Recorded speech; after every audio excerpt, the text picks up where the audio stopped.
So, Jason, when I was leading the team, the sales team at Catalyst, I had brought a new prospecting rigor to the AEs because we were pretty reliant on SDR built pipeline. And in order to hit our revenue goals, we really had to get those AEs sourcing their own pipeline.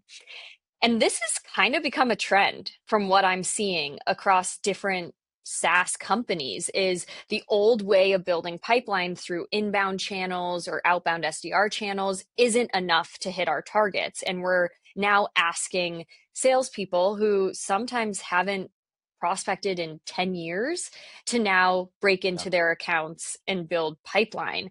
And I know that you have been working really closely with only an AE team on their outbound strategy and training. I'm curious, what are you seeing in the AE self-sourcing pipeline that's working today? Yeah, so you're right. This is absolutely a trend. I think Outreach actually kind of popularized this. There was like an old article that came out around how they're asking their AEs to self-source 30% of pipeline or something like that. I can't remember what it was. Um, but I think there was like this challenge of this conventional way of doing things of AEs just sell, BDRs just do outbound, account managers, they're in charge of the customer and the upsells and like that sort of stuff. Um, the reality is that it just doesn't, the math equation never works out perfectly. So to get AEs to self-source though is like if I was to use an analogy, it's like getting someone to go to the gym that doesn't go to the gym on a regular basis. Like it's really fucking hard to get AEs to do this if that's not a part of your culture. There was a client, um, the client that you're referring to, they sell into residential construction contractors. And there was like a standout sales manager during the engagement, and she brought this system in that she was using to get every AE to self-source two, three, four new meetings on top of their current meetings on a weekly basis. So I really dug in with her. This was in like a group call with the leaders, and she shared her system, and we started to get all the other leaders to do it, and it just had a lot of success. The secret here, if there is one, is that this is a shit ton of work. So like this Mm. is something that I feel like a lot of managers, they put the expectation on the AE, but they don't actually work it into their weekly rigor. Their weekly rhythm is what we call it. So there's a couple things that need to happen. So on a weekly basis, the number one thing that she will do is in the rep one-on-ones, she will actually go a step deeper than just talking about pipeline and all of that kind of stuff and think about, hey, the reps week, where are they going to fit in pipe gen? Where are they going to fit in outbound? So she'll strategically go in and like say, hey, come to our meeting with a plan on how you're going to fit in the activity, right? She uses the weekly team meetings as an opportunity to talk about outbound. So when you think about the natural weekly touch points that are already happening with the rep, there's your one-on-one that happens each week, and there's the team meeting. You need to dedicate portions of those meetings to talking about pipe gen. So the weekly team meeting is scoreboard. How's everyone doing? It's accountability check-in. And she's spending the first 10, 15 minutes of that meeting practicing and teaching something from an enablement standpoint that we taught in the training. I think that's like the first part. The second part that's really interesting, and this reminds me of like the call center days. For me, one of the things I did at my previous employer was implemented a call center, with like 30 outbound reps, like a couple call center managers. And what we did every day was like first thing in the morning, lunch break, and at the end of the day, there was like an update sent out. Here's where everyone's at for the day, activity, meeting scheduled, etc.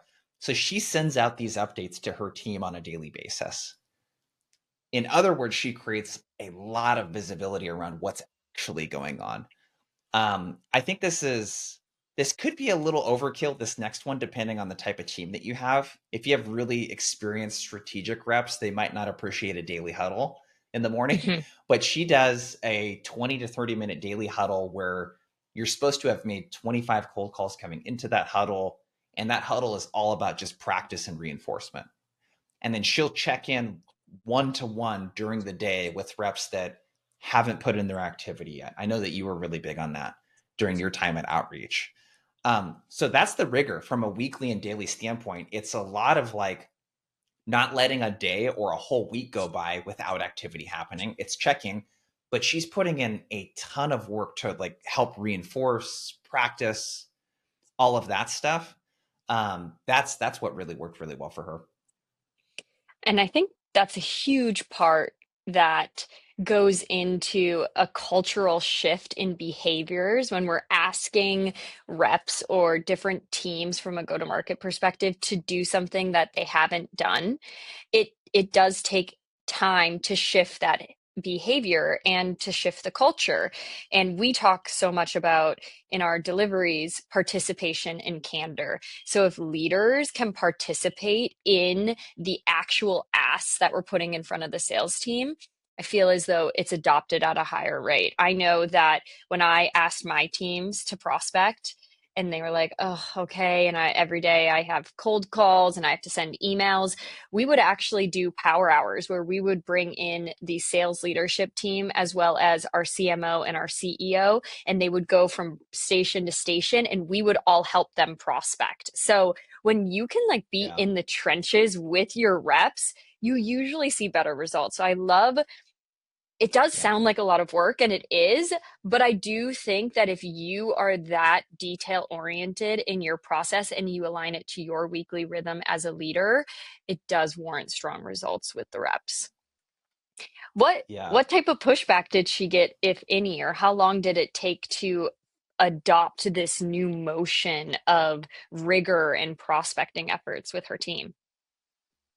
I mean, the number one thing that any rep is going to complain about is more internal meetings. So I think with the internal meetings, you have to really make sure that let's be honest, like most enablement sessions are not productive use of time for reps. Yeah. It's presentation of material that could have been shared asynchronously for people to watch in the form of a video.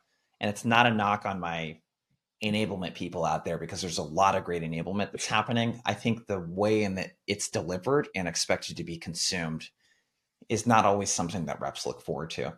Um, Really, the big thing was like, hey, let's make sure that the time we are spending with them is if we're not actually doing the activity together, this is directly helping you get better at that activity. But you Mhm. mentioned something I want to double click on too, where she participates. Like she makes calls with her reps. Kyle Norton, CRO at Order.com, we had him on a webinar and he was like, yeah, every sales manager, like they're expected to make, X amount of calls on a weekly basis. Like we hold them to those KPIs.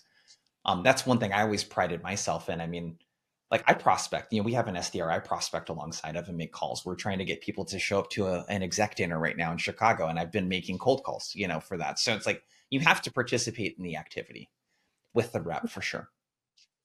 So if you're a sales leader listening to this, what your biggest takeaway is align the rigor you're asking your reps to do into your calendar and be in the trenches with them.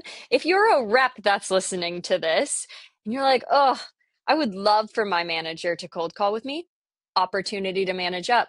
Ask them to join a 30-minute Zoom call and see who can get the most connects with cold calls. That's what I would say for Yeah. this.